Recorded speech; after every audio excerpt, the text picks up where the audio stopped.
right, so while I was prepping all the ingredients and seasonings and all the things, I had my water in this pan here, bringing it to a boil. So now I'm going to add my chiles because I need my chiles to get very soft so that they can easily blend and make a sauce that we will add into the caldo in a little while.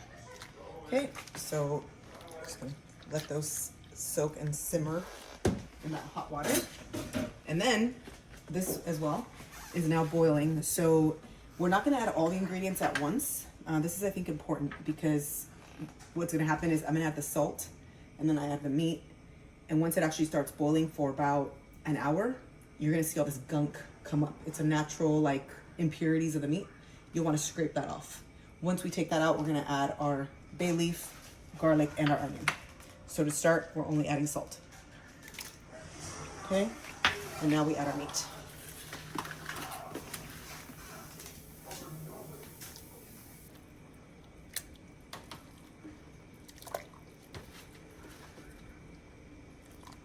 And one thing to note is you'll always want to make sure you don't have, that you have this little like 2 inches from the top of where the meat actually climbs when it's stacked on top of each other.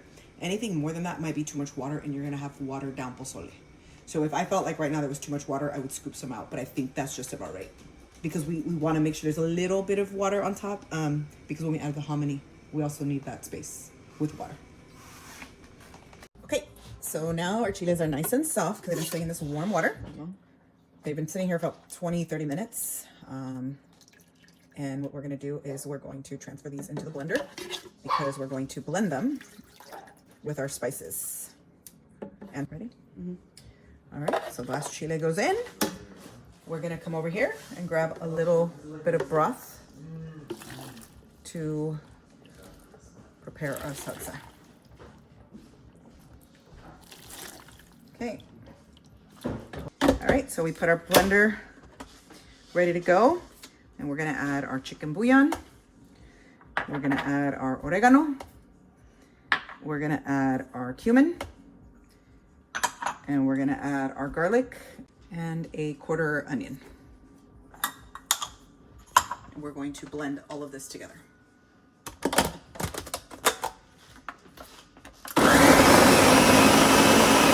All right, so we're gonna check for consistency and see if it's where we want so we can, it's easy for us to strain it into the broth. All right, so I think I'm gonna add a little bit of broth. It's a little thick, a little pasty, and I want it a little more runny. All right, so I think that extra bit of broth helped. Check the consistency. Much better. So we wanna see. We wanna see it kind of liquidy, so it's easy to strain it in a little bit into our pozole. All right, so I'm just gonna keep the lid on so it stays warm and it'll sit here until it's time.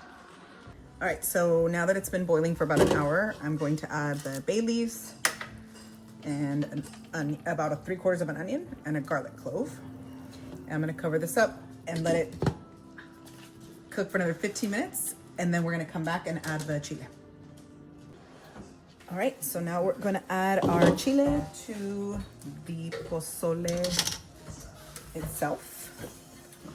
And we use a strainer to make sure we catch any seeds or any of the veiny stuff that the chili pods have. We'll scrape this out in just a sec.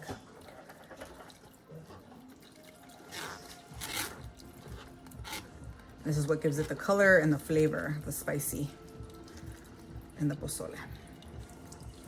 So if you're doing a chile verde, you would get the green pozole.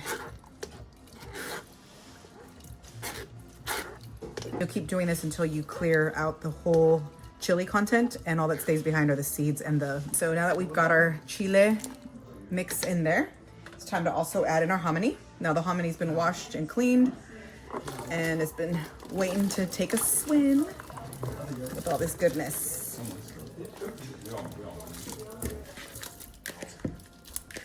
All right, so we're gonna let that boil for about 30 minutes, covered, and then it's pozole's ready. Ah, shit.